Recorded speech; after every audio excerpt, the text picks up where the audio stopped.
Hello guys, आज हम देखने वाले हैं क्लास 11 इंग्लिश के landscape of the soul chapter की शॉर्ट समरी। गाइस, ये चैप्टर 3 स्टोरीज में डिवाइड है। अब ये 3 स्टोरी सुन के आप ये मत सोचना कि चैप्टर बहुत ज्यादा लंबा है, छोटी छोटी सी स्टोरी है। इस चैप्टर में एशियन एंड वेस्टर्न पेंटर के बारे में बात की गई है। फर्स्ट स्टोरी में एशियन पेंटर के बारे में बताया गया है, तो वही पर सेकेंड स्टोरी में वेस्टर्न पेंटर के बारे में। तो पहले हम एशियन पेंटर के बारे में जानते हैं।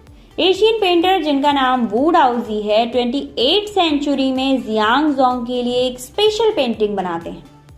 जब जियांगजोंग उस पेंटिंग को देखते हैं तो उस पेंटिंग की खूबसूरती को देखकर वो कहते हैं कि उन्होंने अपनी लाइफ में कभी ऐसी पेंटिंग देखी ही नहीं। वू डाउजी ने उस पेंटिंग में फॉरेस्ट, माउंटेन, वाटर, बर्ड और किंग का यूज किया था, इसीलिए वो पेंटिंग बहुत ज्यादा अट्रैक्टिव लग रही थी। जियांगजोंग उस पेंटिंग को निहार ही रहे थे कि तभी वू डाउजी कहते हैं कि महाराज, आपने माउंटेन के नीचे बनी इस केव को यानी गुफा को तो देखा ही नहीं। और जैसे ही जियांगजोंग उस गुफा को देखते हैं, वू डाउजी एक क्लैप करते हैं और उस गुफा का दरवाजा खुल जाता है। यहीं पर हमारी चैप्टर की मतलब स्टोरी फिनिश होती है। अब आपको लगा होगा कि ये क्या था, गुफा का दरवाजा खुल गया। तो गाइस, यहाँ पर जो हमारे पोएट हैं वो बताना चाहते हैं कि हर किसी के सोचने समझने की शक्ति अलग होती है। जियांगजोंग जो दिन भर अपने राज्य, सेना, जनता, लड़ाइयाँ ये सब चीजों में उलझा रहता था, उसको वू डाउजी ने नेचर लव करना सिखा दिया था।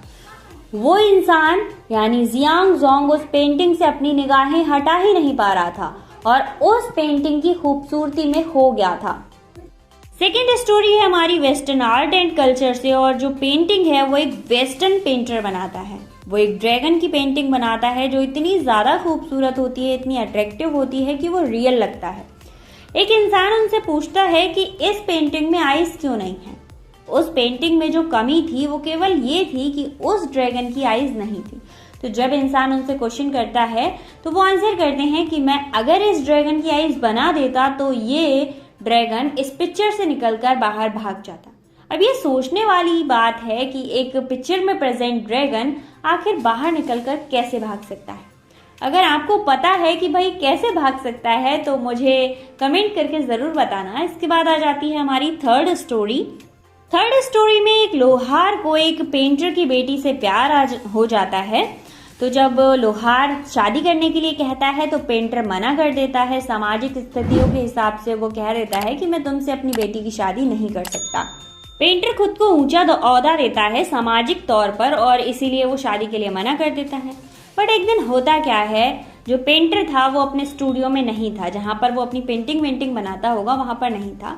उस बीच वो लोहार आकर एक पोल पर मधुमक्खी की पेंटिंग बनाता है। वो पेंटिंग इतनी ज्यादा अट्रैक्टिव और रियल लग रही थी कि देखने में ऐसा लग ही नहीं रहा था कि ये फेक है या फिर ये पेंटिंग है। ऐसा लग रहा था कि रियल मधुमक्खी वहां पर बैठी हुई है।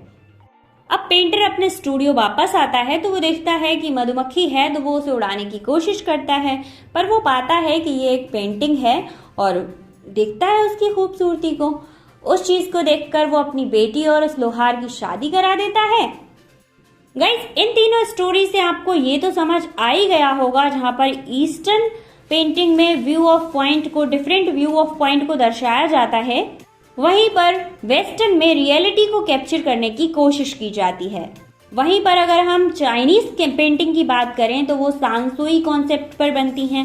अब सांसुई मतलब होता है माउंटेन और रिवर का मेल। सांसुई कॉन्सेप्ट डाओइज्म को रिफ्लेक्ट करता है। फॉर एग्जाम्पल, माउंटेन किसी भी सिचुएशन में स्टेबल रहता है, सीधा खड़ा रहता है, चाहे चंद्रमा की ठंडक हो और चाहे सूर्य की गर्मी, बारिश हो, तूफान हो, पर वो स्टेबल रहता है। वहीं पर अगर हम रिवर की बात करें तो वो भी हॉरिजॉन्टल फ्लो करती रहती है, वो भी कभी नहीं रुकती, चाहे धूप हो, चाहे सर्दी हो, चाहे बारिश हो। रिवर तो पूरी यूनिवर्स के दुख दर्द को अपने अंदर समाये हमेशा बहती रहती है, बिना शिकायत किए वो अपना काम करती रहती है। जहां पर यांग मतलब माउंटेन मैन का कैरेक्टर प्ले करता है, वहीं पर यान मतलब रिवर वो फीमेल का कैरेक्टर या फिर वुमेन का कैरेक्टर प्ले करती है। और गाइस, इन दोनों के मिलन को ही सांसुई कॉन्सेप्ट कहते हैं।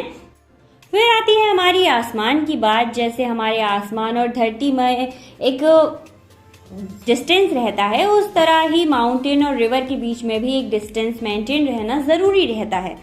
या फिर कह सकते हैं यांग और यान के बीच में भी थोड़ी दूरियां तो जरूरी हैं यार। इसे हम योग से भी समझ सकते हैं। जब हम सांस लेते हैं और हम सांस छोड़ते हैं तो उसके बीच में एक स्पेस रहता है ना गाइस, ऐसे ही यांग और यान के बीच में स्पेस होना जरूरी है। तो आज का ये चैप्टर हमारा यहीं पर फिनिश होता है। आई होप आपको समझ आया होगा। इस चैप्टर के क्वेश्चन आंसर या फिर डिटेल समरी के लिए आप डिस्क्रिप्शन को चेक कर लीजिए, वहां पर सारे प्लेलिस्ट लिंक मैंने मेंशन कर दिए हैं। मिलते हैं नेक्स्ट वीडियो में एक और चैप्टर की शॉर्ट समरी के साथ। Thank you so much.